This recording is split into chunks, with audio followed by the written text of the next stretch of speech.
What's going on, everyone? Jeremy here from Unsleeved Media. We are here with the official Ikoria booster box opening. Now, I'm going to kind of breeze through these somewhat fast. Not necessarily just the sauce. We're going to look at the uncommons and then the rares. There's a lot of spice in this set. The power level is absurd.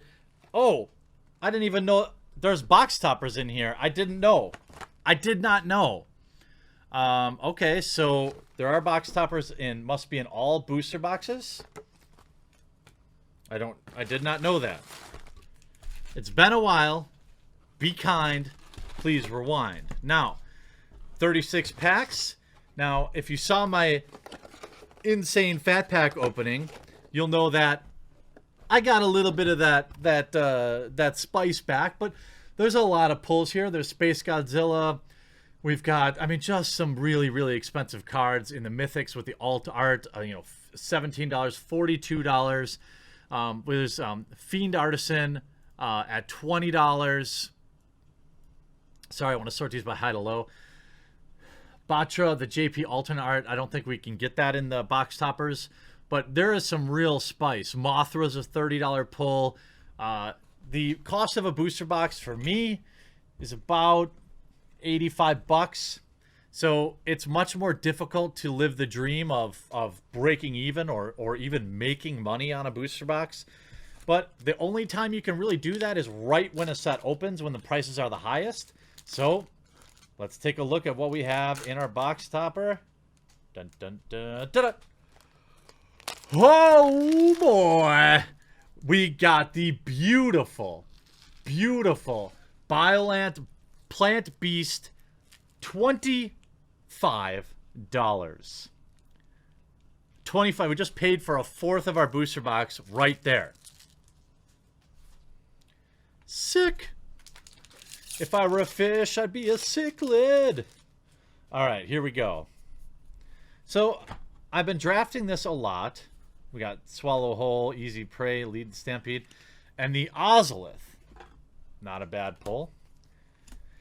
That is, whenever a creature you control leaves the battlefield, if it had counters on it, put those on Ozolith instead.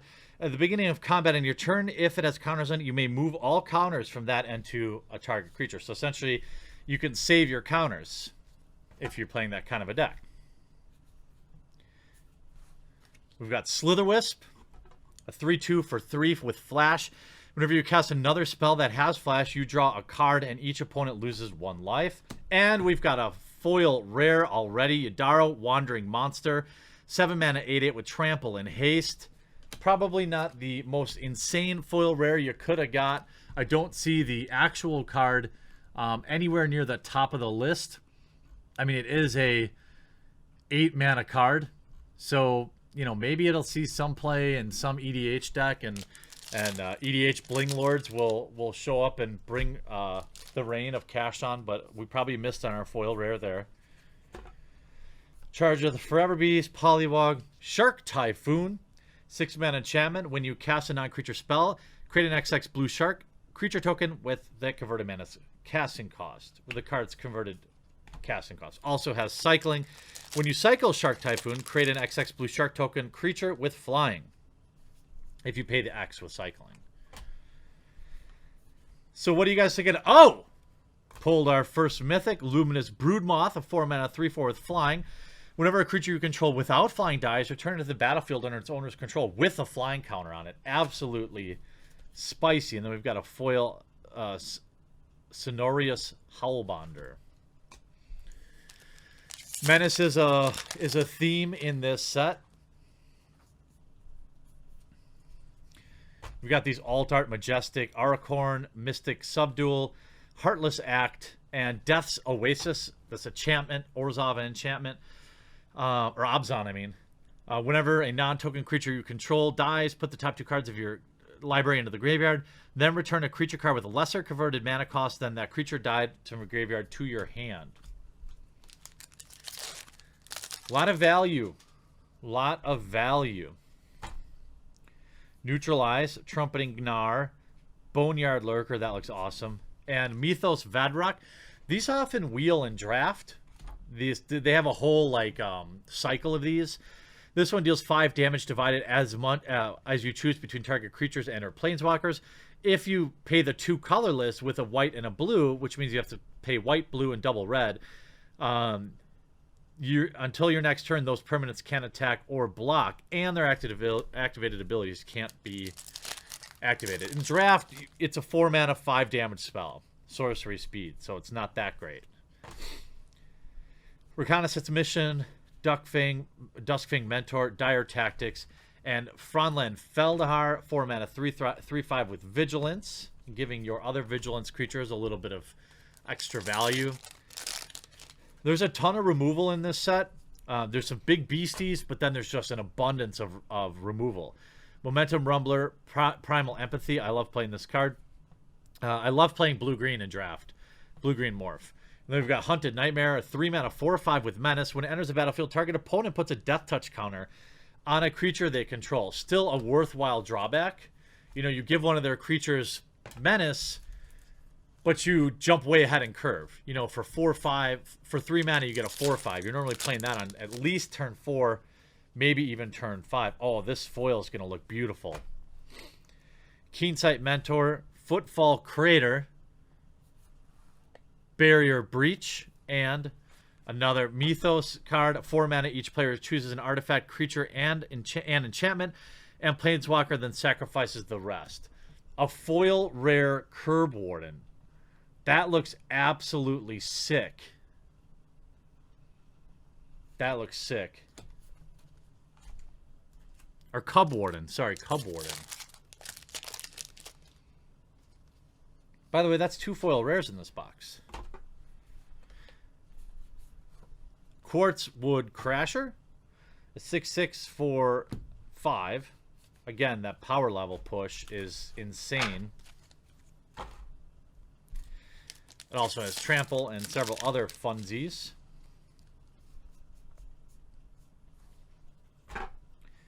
Migration Path, Back for More, and then Savai Triome, a Tri-land for, what is it? Rakdos? No. Mardu? Mardu.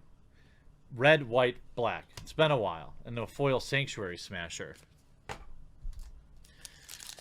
How is your local game shop handling pre-release? Are they running it? Are they trying to do some social distancing stuff with it? What are they doing? Here's a Tri-land. Green, blue, red.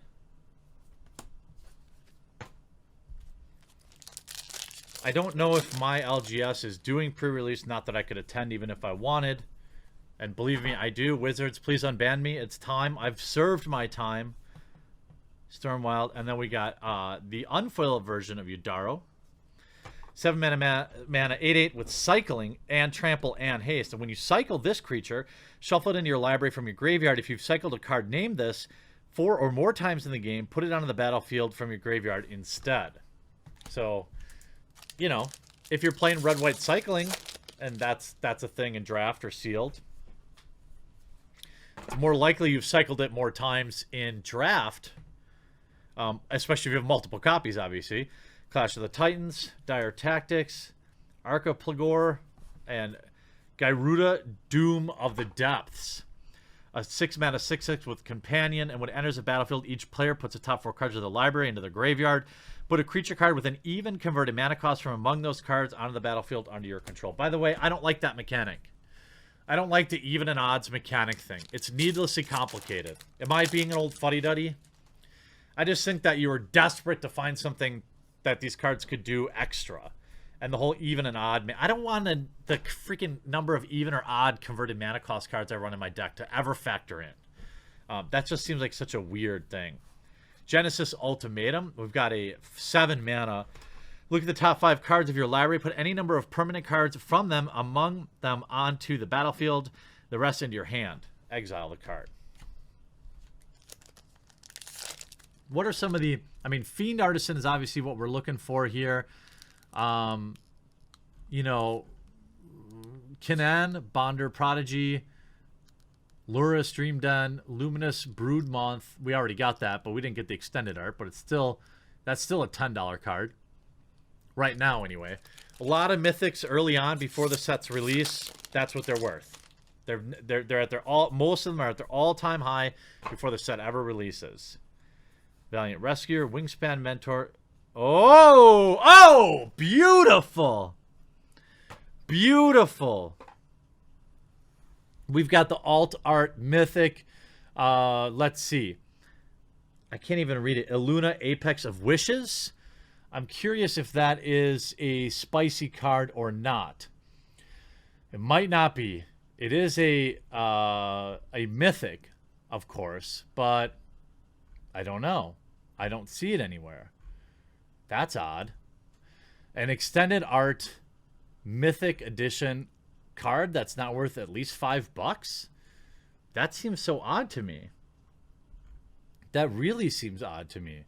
The non-crazy version is $4.16. So I'm guessing that this version is worth a little bit more, depending on if the card sees any playability anywhere, you know.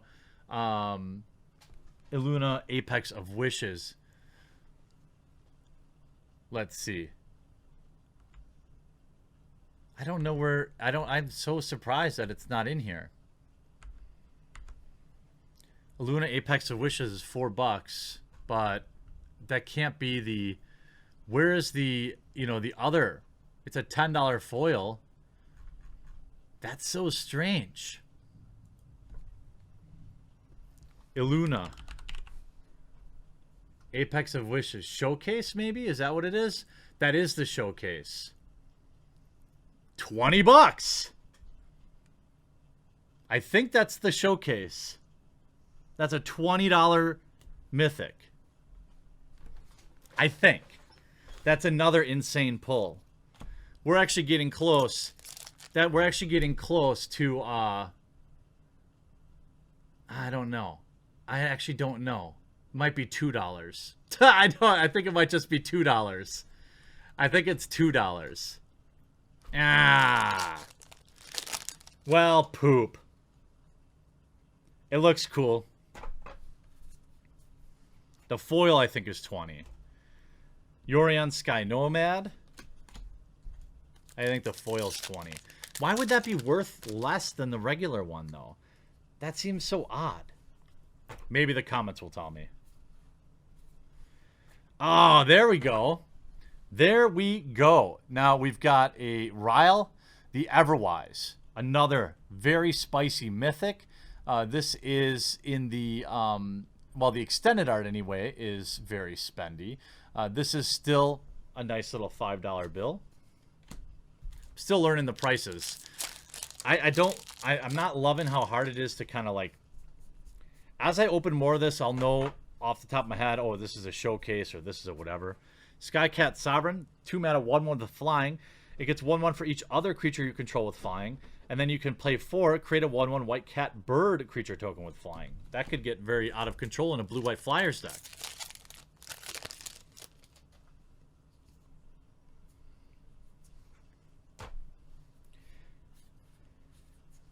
Ooh, beautiful. Dirgebat, 4-mana, 3/3 with mutate, flash, and flying. Got that cool. All right, what do you think about the other? I mean, yeah, it's cool. It is a little cartoony, which isn't really what Magic's all about, but it is cool to me. I like it. Crystalline Giant, we've already opened that.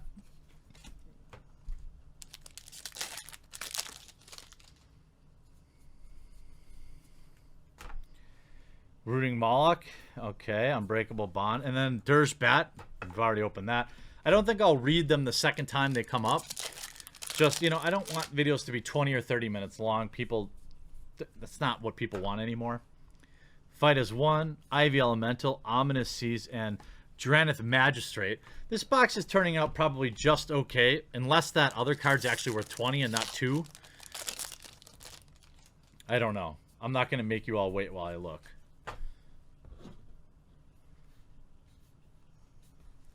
Mythos, another Mythos card. This one does search your library for a card, put that card into the graveyard, then shuffle your library, return up to 2 permanent cards from your graveyard. Okay.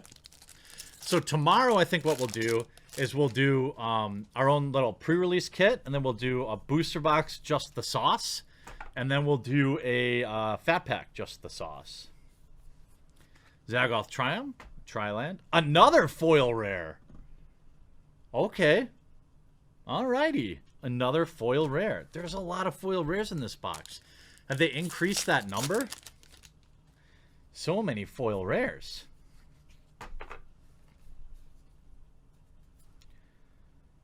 Karuga, the Macro Sage. Now, I don't know if that's at the expense of Mythics, because I think we've only had 3 Mythics, but I suppose 3 to 5 is the number, right? Proud Willbonder, Glowstone Recluse. There we go. There's another Mythic. Speaking of, Narathi, Apex of Death, a 5-mana 5/5 with Mutate, Death Touch, and Lifelink. Whenever this creature mutates, return any number of target creature cards with a total power of 10 or less from your graveyard to the battlefield. That is a brutal card. I have lost to that resolving and then getting mutated several times in draft. It is savage when they bring back 4 creatures, you know.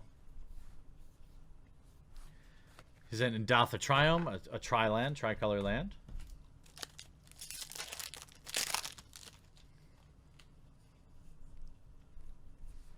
Clash of the Titans, that's always fun. That's a 2-for-1 if the right occasion pops up. Oh, beautiful! We got the alternate art Planeswalker. That is sick. This is the the borderless Planeswalker. Beautiful. That would look so sick in foil. 5 loyalty counters. His +1 is exile the top 3 cards of your library. Creature cards are exiled this way. You may cast this card from exile as long as you control the Planeswalker. -2, exile target creature you control, then reveal cards from the top of your library until you reveal a creature with a higher converted mana cost. Then put that card onto the battlefield and the rest onto the bottom of your library. And his ultimate is each creature you control deals damage equal to its power to each opponent. That'll see a lot of play. Definitely casual and probably an EDH. We've got a few packs left. We might rally it. That's a nice little 10 ski, little $10 bill. I don't think we're gonna quote unquote earn money on this booster box, but we won't take a total bath, which is all you really want. Booster boxes aren't meant to just be ripped open. Here's a Mythos of Aluna. They're rare because they're powerful in draft. The idea is not to make money. That's super rare, but that's the game. That's the fun part of it. That's the gamble in it. Here we have another Kolga, the Titan Ape. 6 mana 7/6. When it enters the battlefield, it fights up to 1 target creature you don't control. And whenever it attacks, destroy target artifact or enchantment target player controls. It's the Mad Ape. Flame Spill, Cunning Nightbond, and Ubash, the Pry Piercer. 3/5 for 5. If a source you control with an odd converted mana cost would deal damage to a permanent or player, it deals double that instead. Again, hate it. I hate that. All right. Flourishing Fox, Ominous Seas. That's a nice little draft meta. Then we have a different, we've got the Everquill Fox again. And then another foil rare, Kolga the Titan Ape. So many foil rares. Is that our 3rd foil rare? They must have increased that. Ruinous Ultimatum. 2 packs left. What do we want? It's crazy that the borderless Luca Copper Coat is cheaper than the standard one. That can't be the case, right? Well, that's what... Oh, another Mythic! And this one's Kinnan Bonder Prodigy. I actually think that this one's pretty spicy. This is another $12 card. 2 mana, 2/2. Whenever you tap a non-land permanent for mana, add 1 mana of any type to that permanent produced. Pay 7. Look at the top 5 cards of your library. You may put a non-human creature card from among them onto the battlefield. Put the rest on the bottom of your library in any order. This is a really good booster box. Both the fat pack and the booster box were really good. Last pack, make sure you smash that like button if you had a good time. I'll be here all week bringing in the brand new set. Maybe we'll even do some Magic Arena gameplay. If that's something you want, let me know in the comment section down below. We finished with an unpredictable Cyclone. I'm Jeremy. This has been Unsleeved Media. I hope you've enjoyed this video. We'll talk to you again real soon.